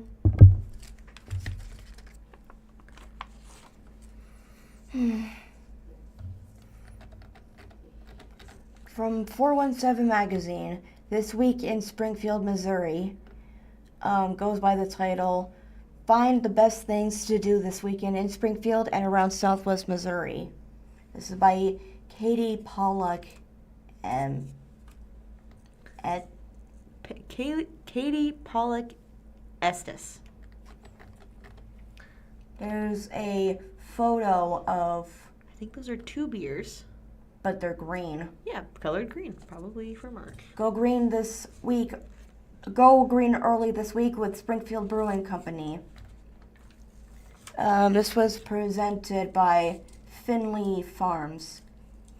I have big news this week for date book readers who love getting out to explore the Ozarks and happen to have kids, grandkids, and other little humans that they like to bring along to share the fun. 417 is launching a brand new family and parenting newsletter called Little Locals.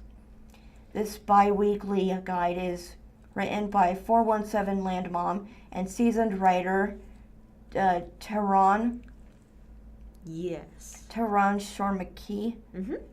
And it features kid-friendly events, parenting resources, and handy stories.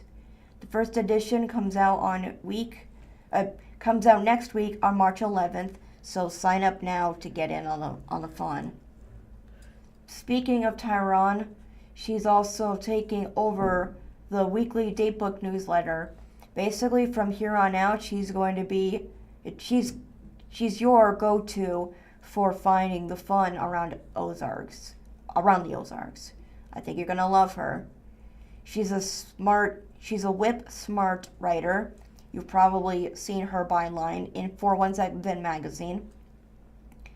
With an adventurous spirit who has lived in Southwest Missouri long enough to know where to find the good stuff, but is also new enough to still be exploring, learning, and seeking out great events and activities to experience and share with you.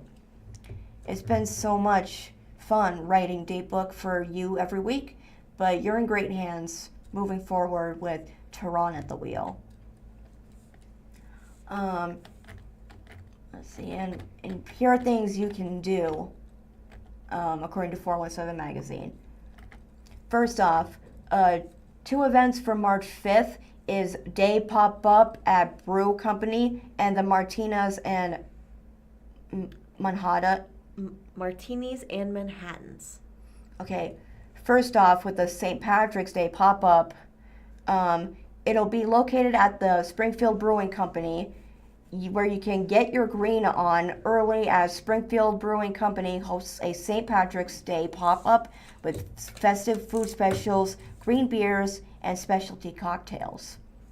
Or Mixology 101, Martinas and whatever you just said. Martinis and Manhattans. Also on March 5th at Finley Farms, channel your inner bartender for this hands-on mixology workshop, where you'll learn the history of famous sips of martinis and Manhattans before diving into the basics for creating classical versions of the drinks.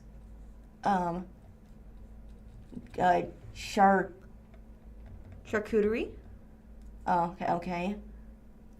I thought it was a charcuterie board. Yep. Charcuterie is the food. Okay. And a welcomed cocktail are included. This event is for ages 21 and older.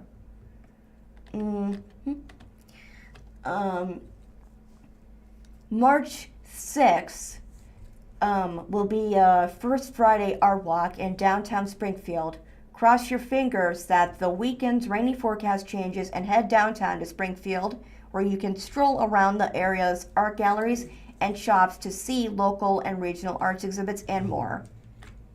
Also happening on March 6th through March 21st is the Laramie, yeah. project. It'll be located at the Lightroom Lodge, or Lounge, because Lodge is. It's okay. This powerful production will be performed by High Tide Theatrical, and it will tell the true story of Matthew Shepard, a gay college student in Laramie, Wyoming, who was murdered in 1998, and the waves and ripples it created into the community. Poor guy. March 7th will be Broadway Giants, or Cirque de Discovery. Okay, first off, with Broadway Giants, it'll be located at Hammond's Hall for the Performing Arts as part of the Springfield Symphony Orchestra's Pop Series. This performance features music created by some of the Broadway's legends, and you'll hear tunes from Andrew Lloyd Webber's Phantom of the Opera and Evita, and music from Stephen Sondheim's Sweeney Todd, the Demon Barber of Fleet Street and Into the Woods, plus lots more. Also on March 7th, as I said before, Cirque de Discovery we'll be will be located at the Discovery Center of Springfield. This after-hours event is for grown-ups only at the Discovery Center, featuring stilt walkers, aerial performances, fire eating, excellent entertainment, and a bit of science too, of course. Funds raised support the Discovery Center's work in the Ozarks. March 9th at Juanita K. Hammond's Hall for the Performing Arts is Race to the Symphony. As part of the Positronic? Family Series, this performance by the Springfield Symphony Orchestra is a kid-friendly and packed with fun. And they'll hear music from Chariots of Fire. Oh, yeah, I know that one. And Pixar's Cars. Love that movie. Plus other heart-racing tunes. The performances are free, but you have to request tickets online, and they're limited. Yeah, Chariots of Fire, that's music, right? Yes. Do you want to keep reading? Lastly, March 12th at the Cassidy Station will be Sourdough 101 Workshop. This is a bit down the road, but if you want to sign up now, get hands on in this class that teaches you how to get started on your sourdough bread making journey. You'll learn how to take care of your sourdough starter, how to perfect your crust skills, how to shape, bake loaves, and more. Awesome. That's it for that. From the Springfield Daily Citizen, SBS Mueller announced new apprentice program for students interested in welding. Program will allow up to 5 students to get hired by Paul Mueller Company for on-the-job training. Written by Joe Hadsall. An expansion of federal apprenticeship programs will allow Springfield Public Schools to open up new opportunities for high school students interested in welding. The district on February 24th announced a new partnership with Paul Mueller Company, a stainless steel manufacturer based in Springfield. Through the partnership, the company will open 5 apprentice positions for welding. The students chosen will receive a learning while earning opportunity, including the chance to earn up to $25 an hour, industry training with state-of-the-art equipment, and credits earned towards graduation. The obvious advantage is that they have another option in learning a trade, said Mary Edgerton, Director of College and Career Readiness for SBS. That will prepare them for their pathway out of high school. It gives them paid employment while they are learning a trade, and it earns them an industry-recognized credential from the U.S. Department of Labor when they complete their hours. The district is in the process of having the partnership formally recognized by the U.S. Department of Labor. Once the certification is obtained, it will match a recognition from the department's Registered Youth Apprentice Program. The district forged a similar partnership with Fields Mechanical Systems, a Springfield-based manufacturer of air conditioning equipment. The partnership was approved in January. The new agreement with Mueller is an expansion of the apprenticeship program, Edgerton said. Apprenticeship differs slightly from other career programs available through SBS. While students can earn industry certification in programs such as the Alliance for Healthcare Education, they are not considered employees like the future apprentices will be. The program is open to a total of 7 students, 5 through Mueller and 2 with Fields, starting in the 2026-2027 school year. Students must be at least 16 years old and be in good standing with grades and attendance. Those numbers are set based on the employer's availability, Edgerton said. But it meshes well with other career pathway programs, said Ben Hackenworth, Chief Strategic and Innovation Officer for SBS. The district has been studying apprentice possibilities and found that the industry demand for welders was strong enough for development. It's the idea of getting students real-world applications that we have had a real focus on over the last few years, Hackenworth said. We believe deeply that the best form of learning is hands-on and real-world. And if we can do that in a high-demand field with a community partner like Paul Mueller Company and others, that's an added benefit. Other apprentice programs could be developed in the future for construction trades and agricultural fields, Hackenworth said. Mueller has been active in developing homegrown welders. The company recently made a six-figure naming donation for a welding lab at Ozarks Technical Community College. Mueller launched in the 1940s as Mann & Mueller Heating and Sheet Metal and has grown into a global company. Jeff Phillips, Chief Operating Officer, said that the apprentice program feeds into the aspirations of the company's founder. By collaborating with Missouri's largest public school system, we are providing students the opportunity to earn while gaining hands-on industry experience, Phillips said, an embodiment of Paul Mueller's vision in action. All right. That is the end of that article.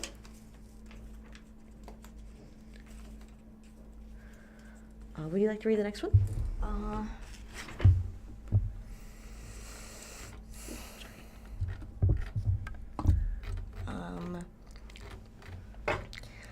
Again by 417 Magazine. It's about travel, things to do in Branson, Missouri. When you think spring break, think Branson. Whether you're into big shows, thrilling adventures, or exciting attractions, Branson, Missouri has something special to offer to families and kids of all ages. What? This curated guide. Okay. You'll find places to say. You mean you'll find places to stay, not say. Sorry, a little typo there. You'll find places to stay, places to eat, shows to see, must-ride attractions, and more to help you discover all the fun Branson has to offer during the spring. Okay. Yeah, a little typo there. There's supposed to be a comma. I think so, yeah. Yeah, but that's all right. Whoa, that's a pretty picture. I scrolled down the article, and there's a picture of what seems to be a pool room, and how would I describe it? It looks luxurious, but An indoor pool with well lighting, large windows, and looks very clean. yeah, the pools look very look very clean and well kept. They got a few plants in the background. Mm-hmm. All right. And they got some giant stained glass windows. That's how you can tell if it's, They're regular glass. Oh, I'm just saying, whenever I see those, I think fancy. Yes. All right. Would you like to continue reading? This photo was taken by a photo courtesy of Meyer Hospitality. Mm-hmm. 4 award-winning Branson stays at the Meyer Hospitality, 4 Branson hotel locations. You can call them at this number, 877-386-7828, or go to meyerhospitality.com. The Best Western Center Pointy, Point? but it has an E at It's the end. okay. It's silent. Okay, Point Inn, Confront Inn at Thousand Hills, Confront Inn and Comfort? Comfort Inn Suites. See, they're more not. Suites. It's like I have to read it as a whole sentence. It's okay. Comfort Inn and Suites. Suites, Branson Meadows, Holiday Inn Express Green Mountain Drive. All right, these hotels provide top quality service tailored to every guest's needs. No matter which location visitors stay at in Branson, they can count on a free breakfast, relaxing indoor pools, and soothing hot tubs. Oh, there's something new? What's new? A Comfort Inns and Suites Branson Meadows, owned by Meyer Hospitality, is the most decorated Comfort Inn in the brand's history, ranking in the top 1% nationwide.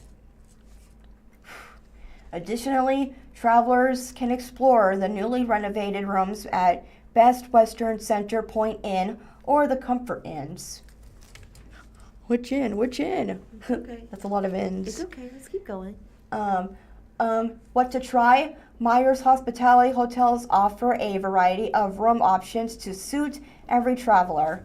Families can also enjoy accommodations that sleep up to 6, while couples can unwind in spacious suites designed for a romantic getaway. Here's a little tip.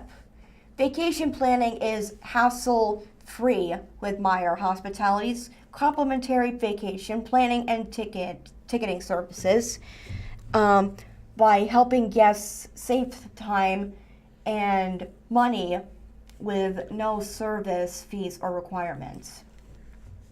Did that sound right? Yes. Additionally, Okay, I got it. Additionally, local dining guides are available at hotel. Bleh.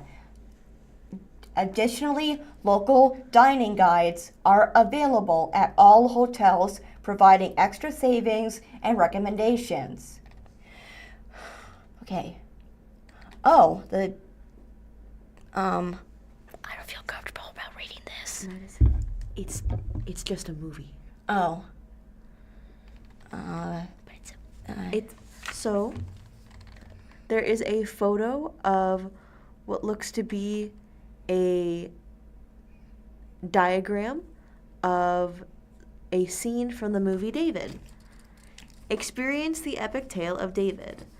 Sight and Sound Theater, 1001 Shepherd of the Hill Expressway, Branson. Number 800-377-1277. Sightsound.com. What's new? From a beautifully trained flock of sheep to intricately choreographed fight scenes and interactive media on a state-of-the-art LED screen, meticulous attention was given to every detail of the original theatrical production. Witness one of the Bible's most legendary stories as David comes to life with live animals, massive sets, and spectacular special effects. live animals? Live on stage for one final season. Where to go? Performances of David run from March 7th through October 8th at Sight and Sound Theaters in Branson, Missouri. What to see? David features an impressive cast of over 50 professional actors who bring passion and depth to each performance. They are joined on stage by Sight and Sound's animal actors, including nearly 30 sheep, plus camels, horses, goats, birds, and donkeys that immerse audiences in the pages of Scripture. Woven throughout the show is an original soundtrack that brings the Psalms to life. Even David's harp was custom designed and built specifically for this production, ensuring each note contributes to a truly powerful and worshipful experience for every audience member. When planning your trip, book early and book direct. Reserve your seats at sight-sound.com. Continue. I'm really sorry. It's okay. Just keep going. We'll talk about it after. It's just a hard It's okay. It's just a hard Madison, subject. it's okay. Let's keep going. Okay.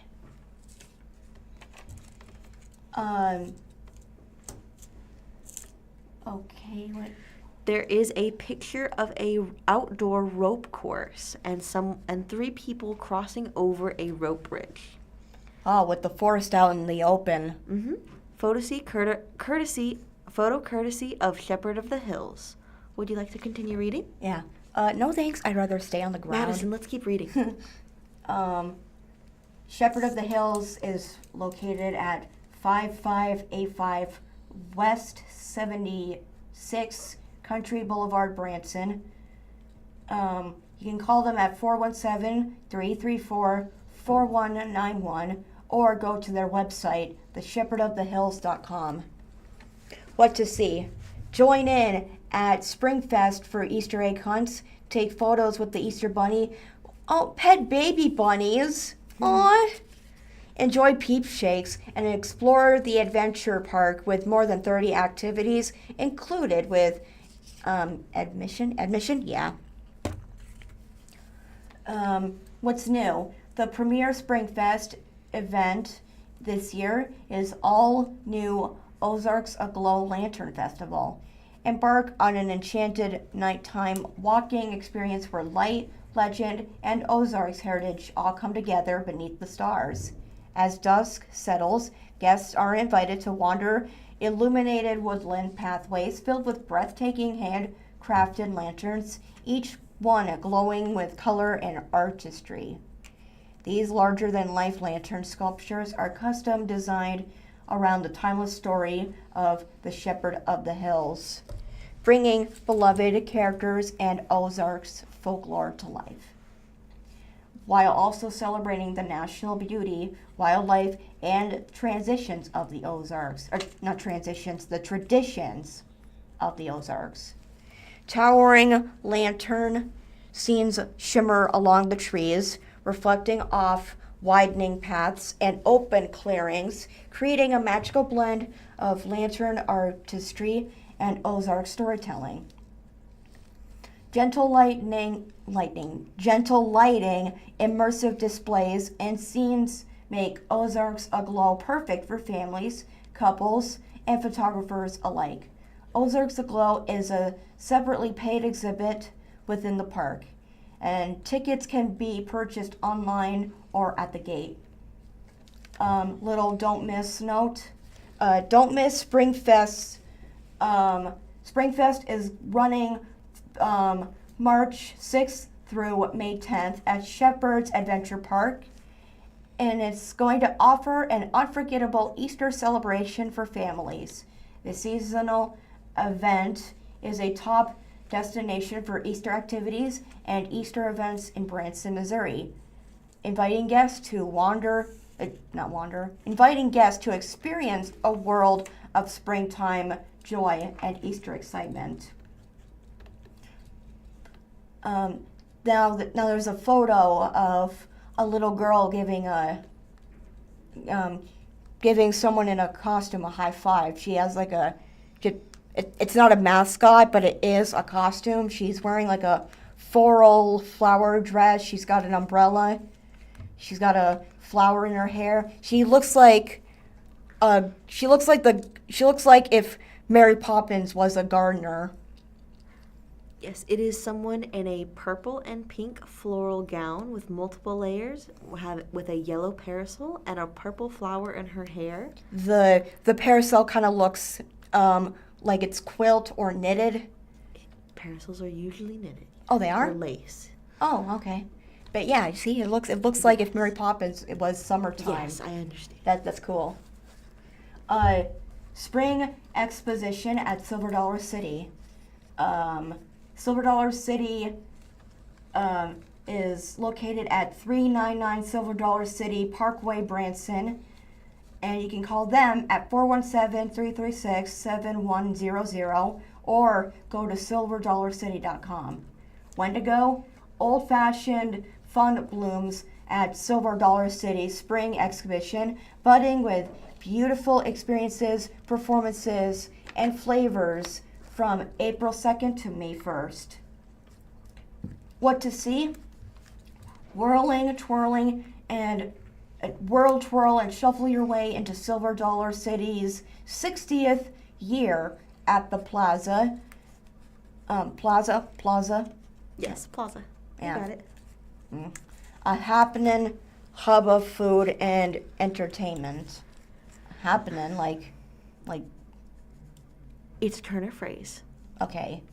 Grab your partner and join the Kinfolk Bluegrass Band for a hoedown on an oversized dance floor, or learn to paint like a pro with master gardeners sharing raised bed techniques. Gaze up at the new parasol sky over Valley Road as pops of color stretch 2 stories overhead, or just stop and listen to the ragtime piano showman at the gazebo. The famed All That percussion. Yep. Percussion, I'm sorry. Dancers from America's Got Talent will take the stage at the Opera House as part of the down-home clogging Jamboree. More musical delights at Red Gold Heritage Hall's new Fest House, which showcases cultures from around the country with bands playing traditional Cajun, Dixieland, and polka music. What's new? Whether you're hungry for adventure or just plain hungry in general, the Spring Exposition has something to satisfy every craving, including new flavors to savor from coast to coast. Try 5 flavors across the festival on a tasting passport. It's okay. It doesn't say what they have to serve. It's okay. Keep going. Additionally, don't miss that Silver Dollar City has been the place to create memories worth repeating with your family for 66 years now.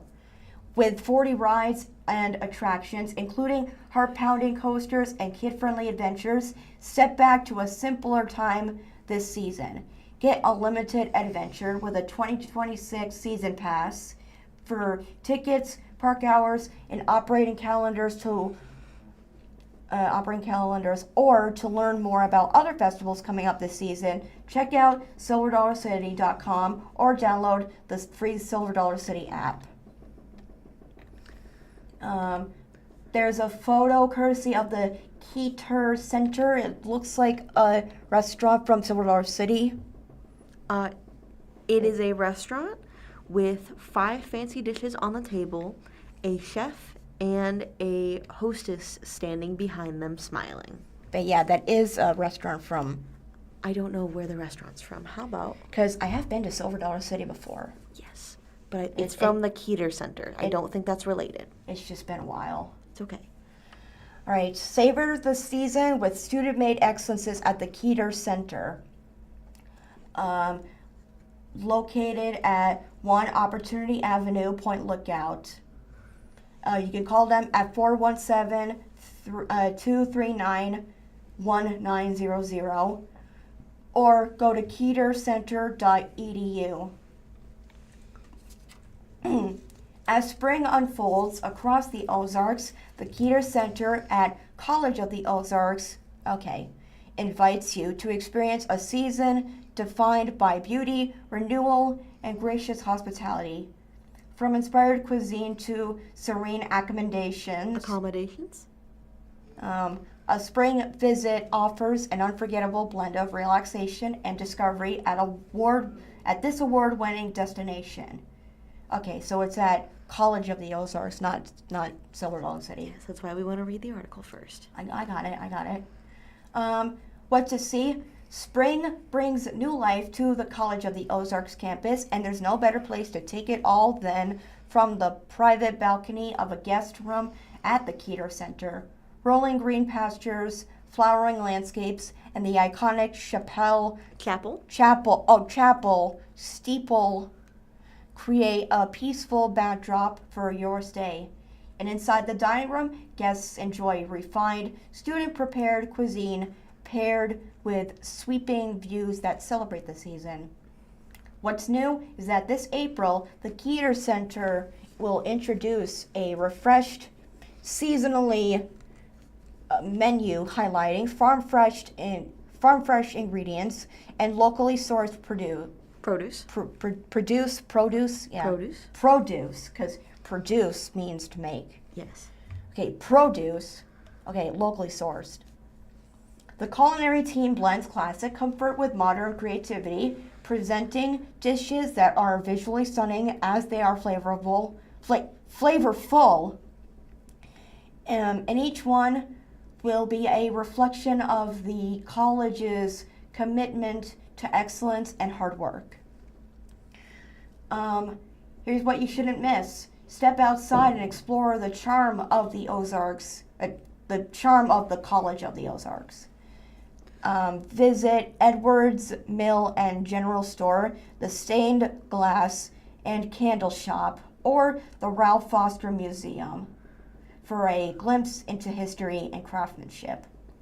A leisurely walk around Lake Honor, where swans glide across the water, offers a moment of quiet reflection at the center of the campus. Campus. It's okay.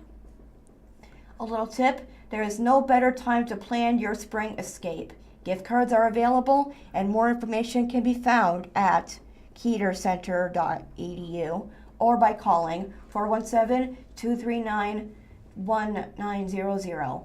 Spring at the Keeter Center is just more than a visit. It's an experience rooted in beauty, flavor, and tradition. All right. From the Springfield Business Journal, CMH to host open house for pediatric rehab clinic. There is the article starts with a photo of the pediatric rehabilitation clinic.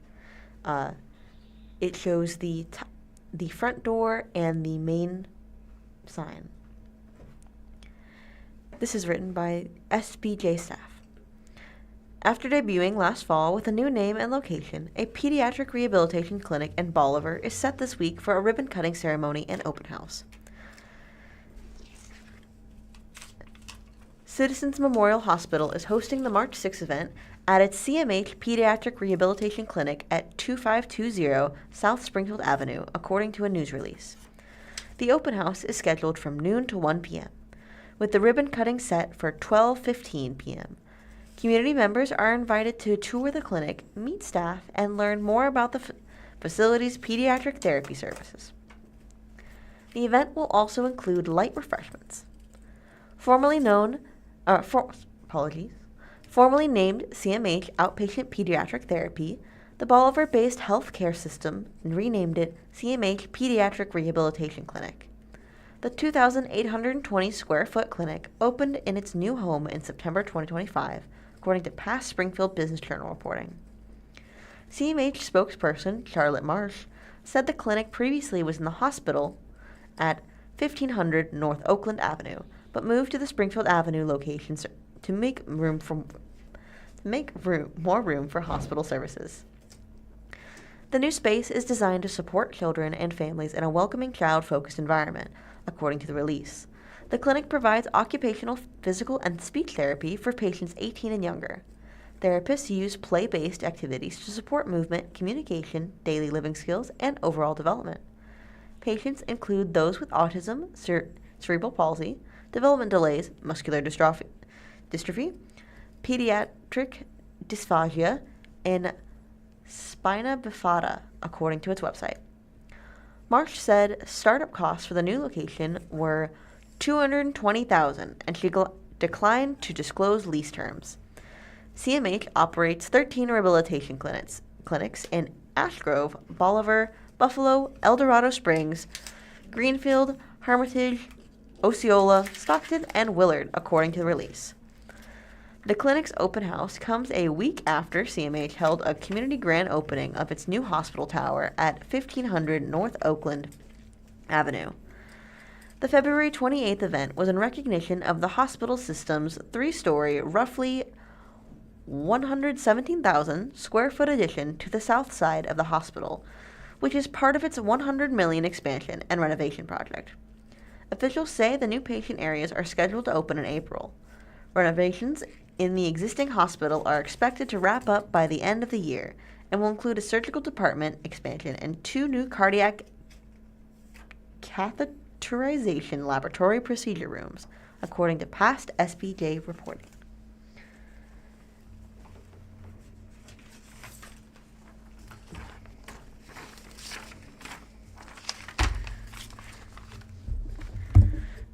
Thank you for listening to the Blind Community Thrift Store radio reading service. Tune in every week, Monday through Friday, on the Blind Community Thrift Store's YouTube channel at 10 a.m. for more up-to-date news from the Springfield News-Leader, Springfield Daily Citizen, Springfield Business Journal, and 417 Magazine. Listen after we are live on the Audio Reader Network at www.reader.ku.edu. All broadcasts are played over KSMU's subcarrier airwaves at 67 kHz on 91.1 from 3 p.m. to 5 p.m. Monday through Friday. Contact Audio Reader Network for information on receiving a pre-programmed radio. I'm Savannah. And I'm Madison. And hope to hear you next week.